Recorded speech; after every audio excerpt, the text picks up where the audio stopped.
Welcome back to Believe in Badgers on the Believe Network, presented by betonline.ag and Oak Bridge Wealth Management. I'm Matt Perkins, joined as always by Badger legend, the Hebrew Hammer himself, Matt Bernstein. Bernie, how are we doing today? Dude, we're good, man. We are good. Every day with you is a holiday. We're winners in March Madness just recently. I think we have. Sorry, Ricardo, I might pump you up, but we might have one of the best, defensive Badgers cornerbacks in a long time. I'm a huge fan, so I'm ecstatic to get this one rolling. Coming off a huge win, it just gets me fired up. Yes, sir. Yes, sir. That, of course, as you all know, Badgers All-American cornerback Ricardo Hallman joining us on the show here today. Like Bernie said, dude, we are huge fans, and we are honored for you to take a little time out of your very busy schedule between practice, school, and watch parties for the basketball team. Yes, sir. No, man. The pleasure's all mine. I appreciate you guys for having me on. I've always been a big fan of the podcast, and I've seen a couple of my teammates get on. I'm like, man, I really hope they ask me one day. So, I'm super excited. I appreciate you guys for having me on.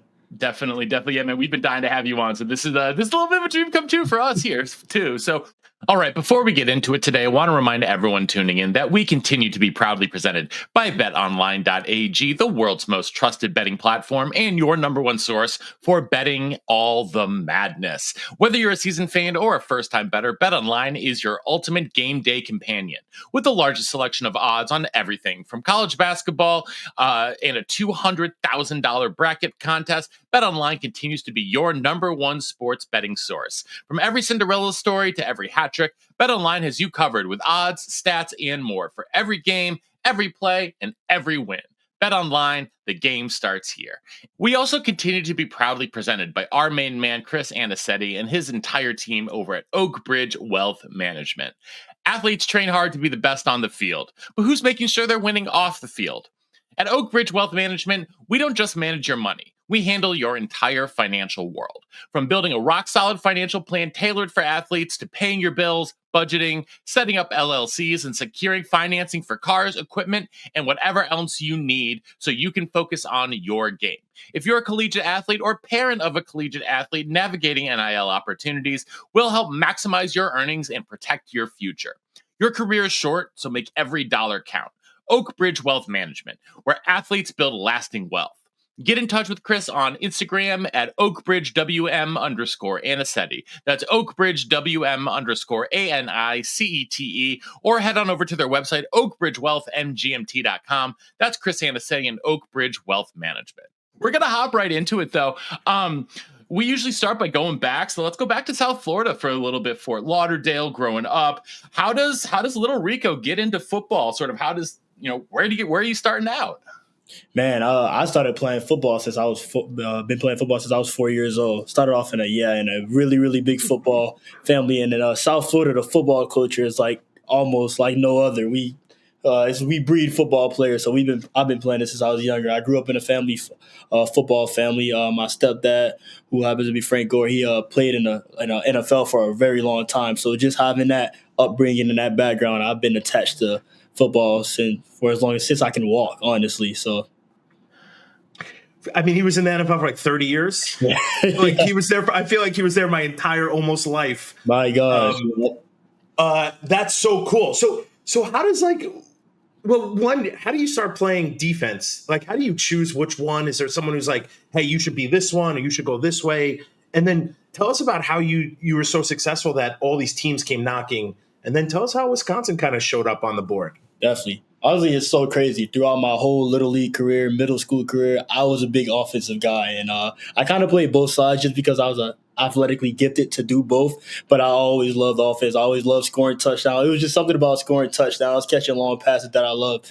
And it wasn't until my sophomore year of high school that I came in to a really stacked room. I mean, my high school team, we had guys like Zay Flowers. He's the receiver for the Ravens. We had another high four-star. So I was like, there's no chance I make the rotation at receiver right now as a freshman, as a young guy. So I was like, coach, I feel comfortable playing DB. I want to try it out. And, I never looked back. I got my first practice, caught an interception. My first practice, I kind of never looked back. So, yeah, it was just kind of that process. I was honestly, as I've grown accustomed to defense and playing it for so long, I honestly think defense is better. This is more fun, in my opinion. So I love playing defense. I love everything about it.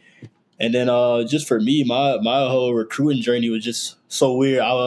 As you guys probably know, I was part of the COVID class, and we didn't get to see any schools. I mean, I didn't get to see any schools. My first day in Wisconsin was report day. So it was a day I had to be here. So it was all new to me. I'd never seen Wisconsin a day in my life or never been up here or anything like that.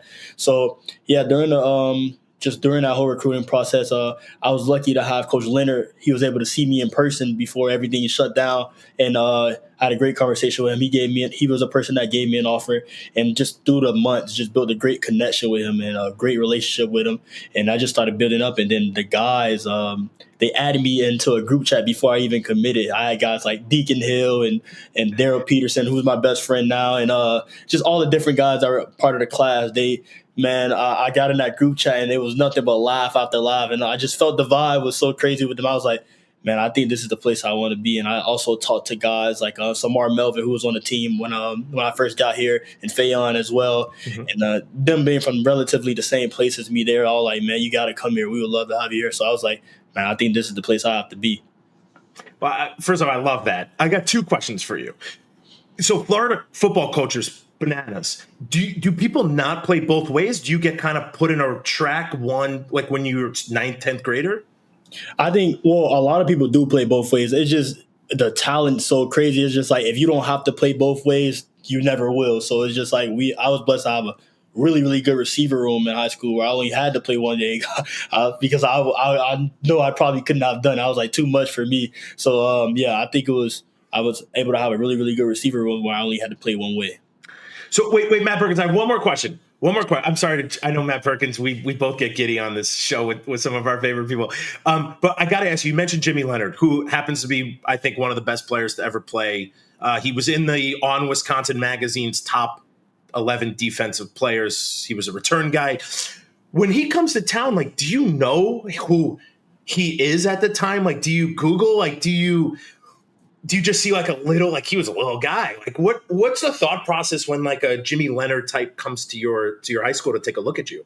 I actually had to do a little history check for myself. I'm like, my coach called me to the office. He's like, he's like, Wisconsin's going to be here, and Coach Jim Leonard, he loves your game, and I think he's going to offer you. I'm like, who's Jim Leonard? He's like, you don't know who Jim Leonard is? I'm like, I mean, I don't know much about Wisconsin football, coach. So he's like, it's a legend. The guy started as a walk-on, an All-American, had the most interceptions in the season in Big Ten history, and just like started ringing off all these accolades. And I remember I said, Jim Leonard, let me go. I'm like, man, this guy's insane. So I'm like, yeah, just watching him. I'm like, so I was able to do a little history background with him. And the thing about it is that Coach Leonard, when he talked to me, I remember we had a couple guys in the office, like a couple guys that Wisconsin was interested in on my team. And we're just shooting the stuff. And I remember it was right around Super Bowl week when the Chiefs and the 49ers were playing. And what impressed Coach Leonard about me is that I was ringing off I was like, yeah, I think the 49ers are going to win. I just think because there's D linemen, and I was ringing off their schemes and their D line. And he's like, and then he called me later. He's like, I was like, when you knew that, I was like, that turned me up because I'm like a football geek. So the fact that you knew, I'm like, yeah, this kid's awesome. So I'm like, so even just that first time meeting with Coach Leonard was awesome. So just able to do a little history background on him and really find out who he was too. You ever seen him dunk? Yeah, they showed the clips that I remember in summer when we were getting ready for camp. He did almost like a 3-6, like kind of like a reverse, and I was like, man, he was jumping out the gym. That dude, not only is he a football geek, he was one of the most gifted human beings. I mean, if you look at that defense, they're the most gifted defense possibly ever put together. Yeah. Matt Perkins, tell me if I'm wrong, because look at our DBs were Scott Starks, Brett Bell, and Jimmy. I mean, you look at the best defensive line in Wisconsin history, without a doubt, between Antaj, Wendell Bryant, Erasmus James, Justin Jefferson, like all those dudes who are NFL players is absolutely nuts. But I want to go back just a little bit because you played youth football in Florida.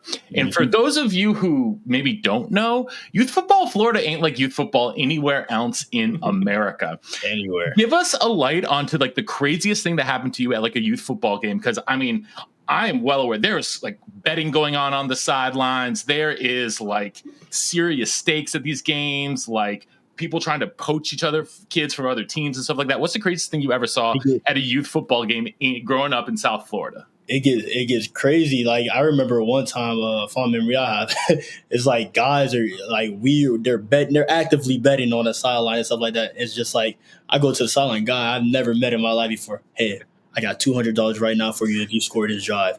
I'm like, as a kid, I'm like $200. I'm like, I can get all the games I want on my PlayStation 4. So I'm like, oh yeah, that's a bet. And I remember I scored, and the guy, sure enough, he snuck me $200 on the sideline that I ended up giving my mom. Like, hey mom, this guy gave me $200. But it's just like it's like so crazy. They really get active and really into Little League football. It's such like it's almost as big as, I'm not gonna say as big as college football culture, but it's like the emphasis on Little League football is huge in Florida.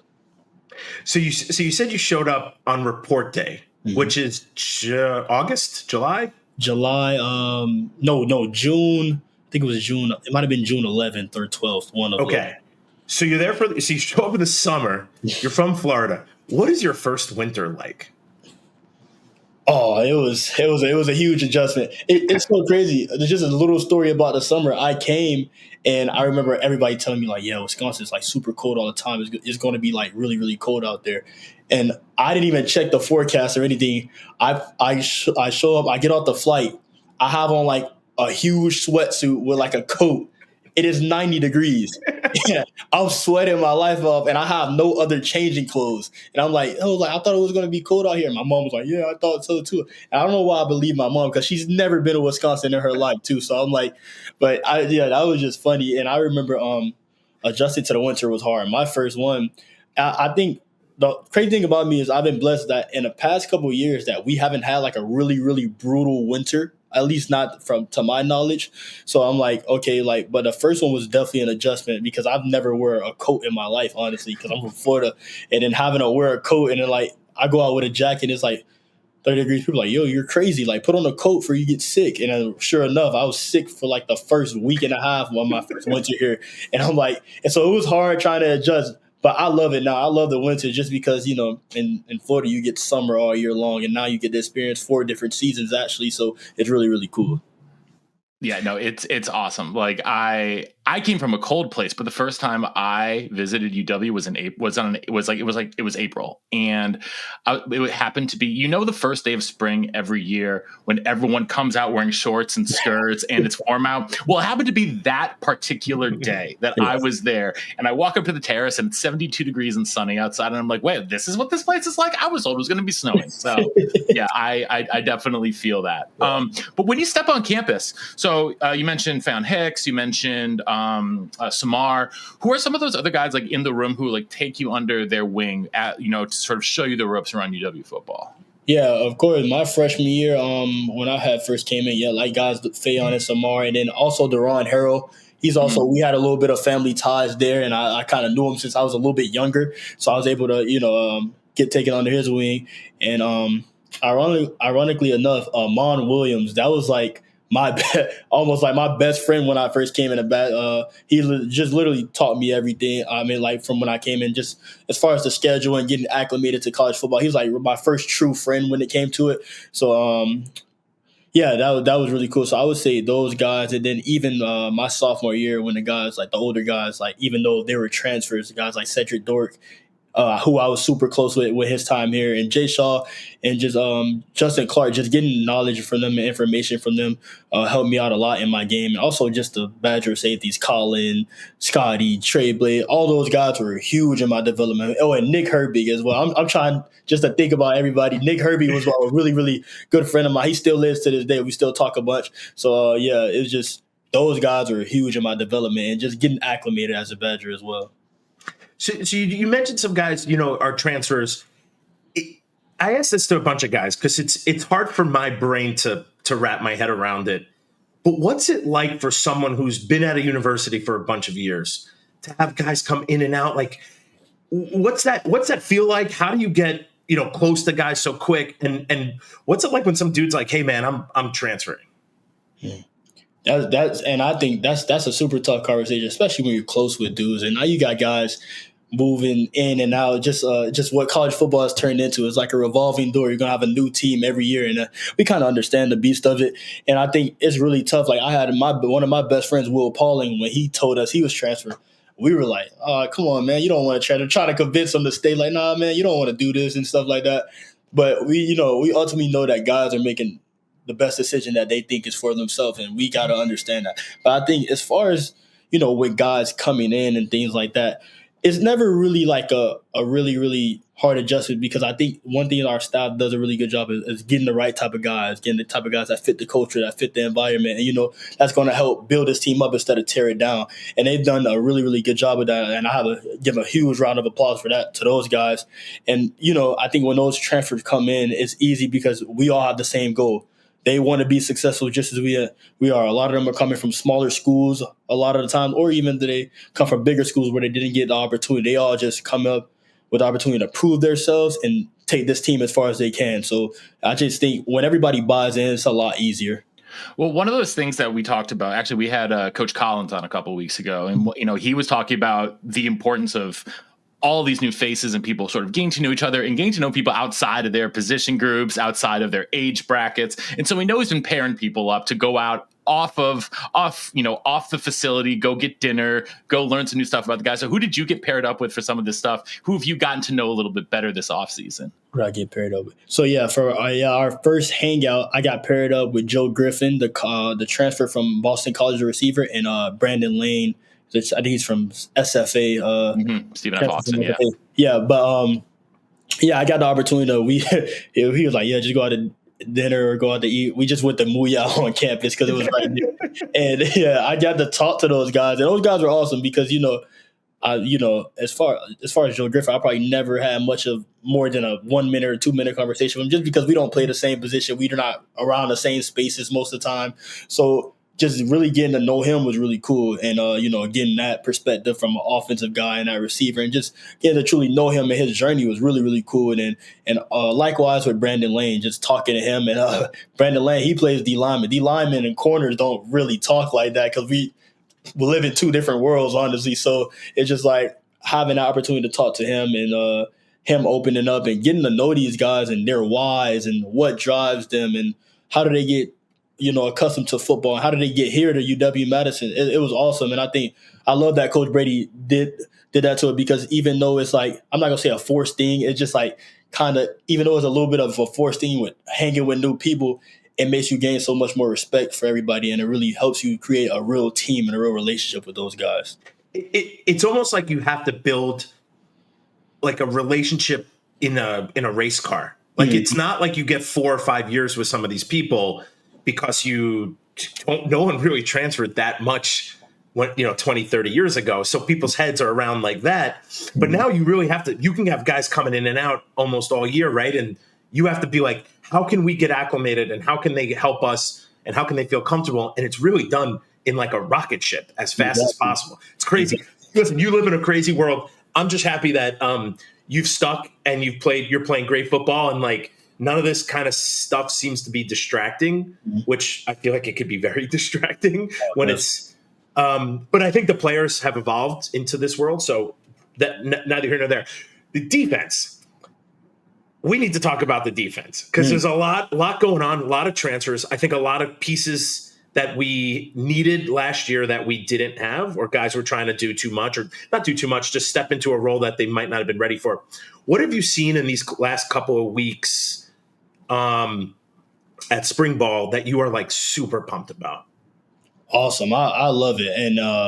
And I think the transfers and even the guys stepping up into new roles and bigger roles this year with even guys from returning, I think it's awesome. I love the development of the guys. And one thing I'm super excited about is the D-line play. My gosh, I don't want to hype it up too much because I don't want to jinx anything, but I can't wait for you guys to be able to see the final product when we get on the film, because those guys are moving and the guys are huge. And I just think a little bit, and no disrespect to our guys last year at all, I just think something we struggled with was a little bit of size in the interior and guys going down and getting hurt and stuff like that. But I think these guys are huge. Parker Peterson's huge. Corey, is his last name Washington? I think I can't remember Corey's last name. I don't know why, but Corey. Corey Walker, I'm sorry about that. Transfer that we got from Western Michigan. The guy is 6'6", 300, and he can fly. Like, he is fast. I remember the other day in spring, they gave a reverse to Vinny. And if you know Vinny Anthony is freaking rolling. He's fast. And he ran laterally. Like, I'm talking about this guy's running laterally behind the line of scrimmage and catching Vinny. And we're like, we're going crazy on the sideline because it's like, that's an amazing play.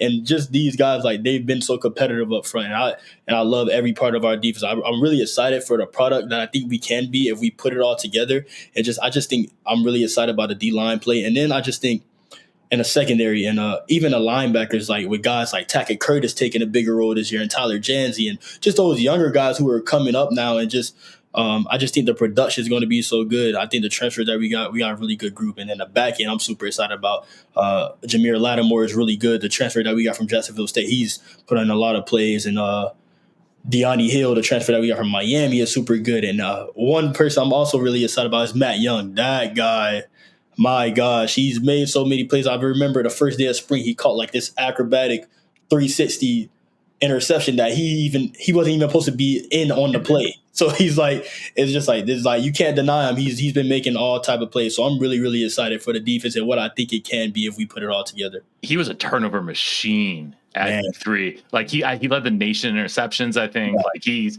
that guy can definitely move. I want to talk to you a little bit more about you sort of growing into a leader in the defensive back room, right? Like, we had Austin Brown on last week, and he's another guy who's really grown into a leader in that room alongside you. You guys have a very veteran unit coming back this year between you and Nazir and AB and in other guys, Preston Zachman coming out there.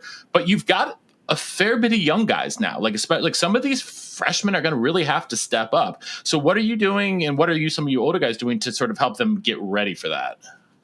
Just reiterating just kind of the culture of this place. And Coach Haynes, I love Coach Haynes, and he does a great job of telling us every day this W is bigger than any of you guys, and you have to play to represent the past as represent the future of what this place is going to be as well. And we kind of set the tone of that.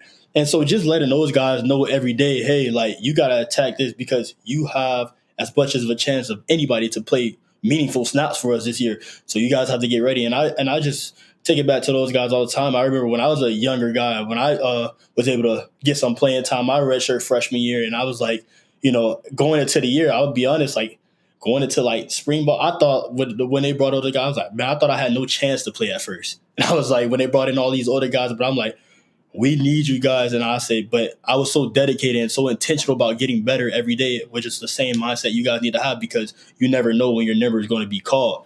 So I just think as far as our room, we're doing a really good job. And I've been trying to step into that leader role more because I know how pivotal it is for guys in my position to step into that leader role. So just telling those guys and trying to reiterate the standard and raising that level every single day. Like Coach Fickle has been saying a lot lately, you got to rise with the tide, or high tides rise. It's something like that.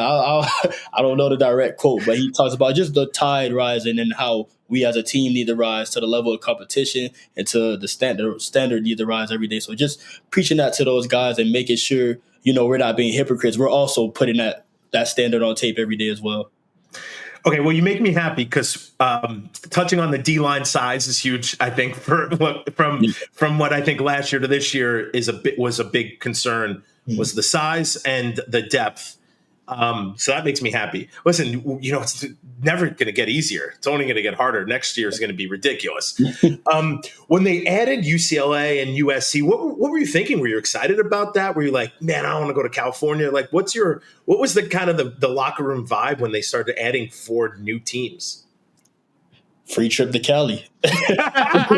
Man, we were excited. We were like, well, I remember when they came out when USC and UCLA and then they made our schedule official. They're like, hey, I'm like, yo, y'all see that? We're going to Cali week 4. I'm like, I don't mind, bro, because I'm like, we'll never get that chance in college because we play in the Midwest. So I'm like, that was really cool. I think it's really cool just to have those guys and have that a different dynamic added to the Big Ten play. Just because as far as Pac-12 and they're more of spread the ball, throw it deep, fast guy, do all of this. And I think that's really cool to add that into the Big Ten and just change the dynamic of it a little bit. I think it makes it a lot more challenging as well when you got guys like Oregon, which was 15-0 undefeated in their first year in our league. So you got to applaud those guys. But I think that's super cool, and I think it's like offers such a unique challenge, and it makes you be able to prepare not only for old dominant Big Ten football, what we're used to, but also the new era Big Ten football with how they're changing everything. So I think it's really cool. So go for it, Matt. We only got you for a couple more minutes. Yeah. So well, one thing I want to ask you. So obviously, 2 seasons ago, 23, led the Big Ten in interceptions, All-American. Obviously you were a pick machine. You were a turnover machine. Last year, no one's throwing at you. Like no one's throwing at you. So talk to me about that. And like a question is like, what do you think is I don't want to say a sign of a better DB, but like what is more indicative of like a playmaker? Is it someone who just doesn't get thrown at, or someone who gets like a ton of picks? I just think. That's a tough question. It's an impossible question. Yeah, I think because it's like a happy medium because when I think with me last year, in 2023, I was trying to get my name out there, improve myself. So a lot of teams was like, all right, hey, we're gonna go at this kid. He got benched his sophomore year. I'm like, he has improved others. So it's just like when you get those opportunities that you start gaining that respect from opposing coaches, opposing quarterbacks, it makes it a little different. I think either way, wherever, if it's you're making plays, I think you're making a bunch of plays, you're making an interception, or you're not because teams are not throwing at you as much, is a sign of respect anyway. Either way, because I think like as a DB, most people get caught up in stats like, oh, this guy's the best quarterback. He had 12 interceptions this year, but this other guy had 0 picks, and he also gave up no touchdowns and getting 2 targets a game. So it's just like I think either way can prove that you're a good defensive player, a good cornerback. I personally want guys to throw at you so I can see more picks and see you do some touchdown end zone dancing, and I want to see that. But it is a sign of respect. Matt Perkins and I tried to answer this question before, and I was like, I was both, because how do you tell this? The utmost respect to get thrown at a couple times in a game is nuts. Mm-hmm. That's truly like unheard. It's unheard of. I think it's so special, and that's why I think you're super special. And I know we're running out of time, but we got a whole new offense, and I think we needed it. Mm. What have you seen out of that competition? Quarterback, O-line, the whole entire unit, completely brand new. It seems like much more physicality. What's your perception on what we should expect from the offensive side? So I think a mix. I would say a mix of the old school Wisconsin football with some nuances too. Just because I think the game has to evolve, and we know. I just think as far as Coach Grimes and his scheme, this is awesome. They have us. You guys are going to see. I don't want to give too much away, but you guys are going to see. It's going to be such a show to watch, just because I think it mixes that old school Wisconsin football and getting running guys over and being physical in the run game, but it also mixes it with a nice passing attack and a nice intermediate shot here and a nice deep shot here and stuff like that. So I think, man, the offense and us have been going at it, and it's been fun. And the quarterback play has been great. I think Billy is doing a really, really good job getting acclimated. I just had a long conversation with him today. He actually came in while me and Nazir were watching film together. He watched film with us, and we were all watching film together. So I think Billy's going to be really great for us. I think Danny O'Neal, the backup quarterback, is going to be really good. I think Carter Smith is really good. I think, Carter Smith has showed a lot of flash. He's going to be really good as well. And I just think the running back play with Dede and Dylan, they've also been good. And the O-line play is really, really consistent. Those guys are awesome. I love those guys just because how they get dirty.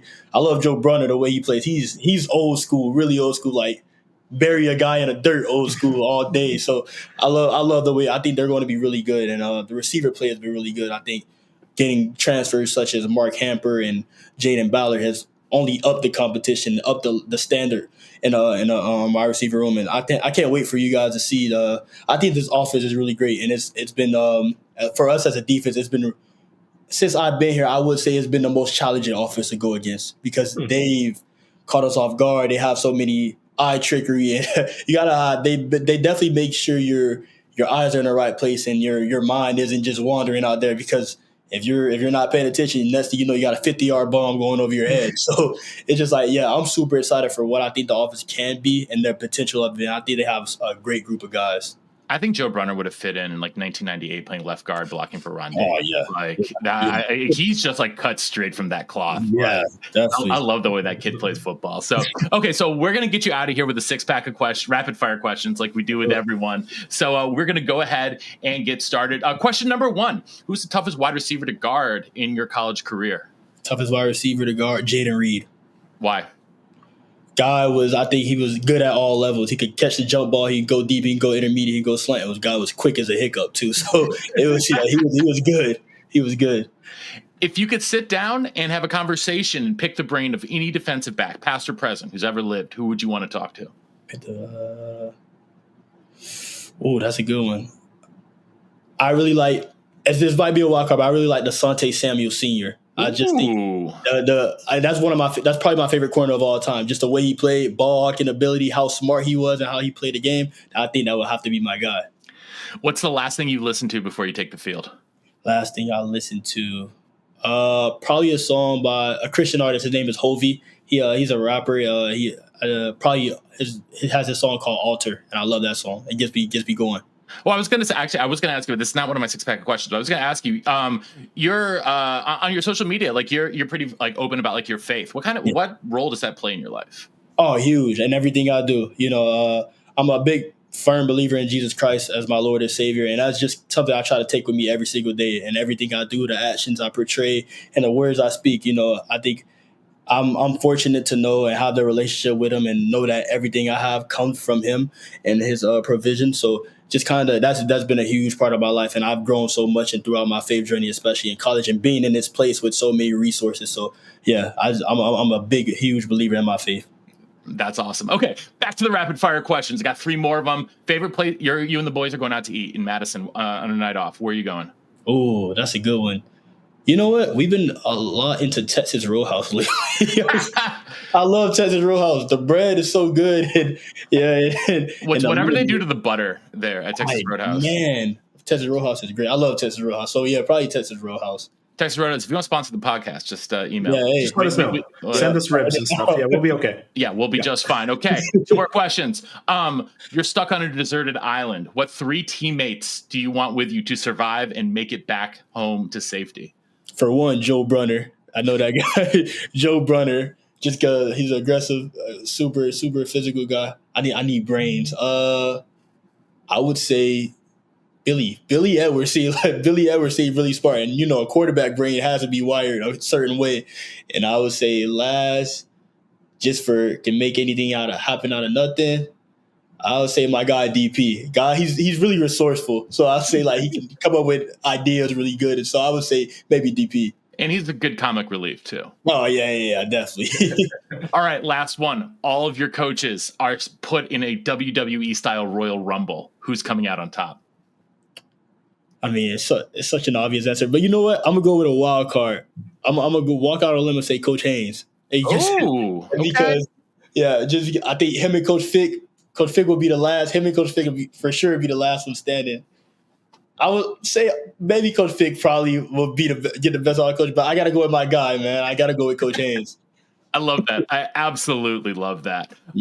Ricardo, we cannot thank you enough for hanging out with us here today. This has been absolutely fantastic. We appreciate everyone tuning in here to Believe in Badgers on the Believe Network, presented by betonline.ag and Oak Ridge Wealth Management. We'll be back again next week. I think we got Vinny coming on next week with us. That should be fun. We got more guests coming up, more good stuff lined up. We're super excited about spring ball with you, Ricardo. We're super about the season, like the offense. I know Bernie is super geeked up about just there might be a fullback. Like if there's if the fullback is back, Bernie's going to be all in. I mean, I'm worried about his Coors Light consumption because every time a fullback scores, Bernie has to by law, Bernie's required to shotgun a Coors Light. So. Actually, it is by law. That was my NIL deal. I make no money off of it, but that's the only way. It's the only way. It's a fullback way it's been like that for a long time. Absolutely. So. It's the best. Hey, it is the best. Hey, listen, if a fullback scores, I think the chance of us winning is very high. Very high. There's something about it, man. I love to see a fullback score. I love it, man. There's something about it. Absolutely. Absolutely. Well, we love that. We love having you here, man. This is fantastic. So we appreciate everyone tuning in everywhere, wherever you are. We'll be back again next week.